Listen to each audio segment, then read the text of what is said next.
এসে গেছি স্বামীনারায়ণ মন্দিরে। দেখতেই পাচ্ছ তোমরা বন্ধুরা, এটা হচ্ছে স্বামীনারায়ণ মন্দির। তো আমরা বাসে করে এসেছি, আমতলা সিটিসি বাসে করে। তো এখানে নামিয়ে দিয়েছে ডাইরেক্ট, হাওড়া থেকে উঠেছি আর এখানে নেমেছি। পুরো 1 ঘন্টার মতন লাগলো। আমরা শেষ পর্যন্ত আমাদের গন্তব্যস্থলে পৌঁছে গেছি। দেখতেই পাচ্ছ কত সুন্দর মন্দিরটা, প্রচুর ভিড়।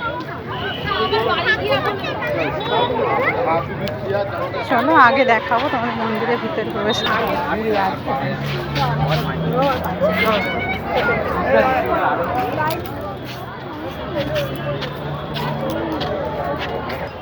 দেখুন বন্ধুরা, জলের মধ্যে কি সুন্দর মন্দিরটা, অপরূপ মন্দির।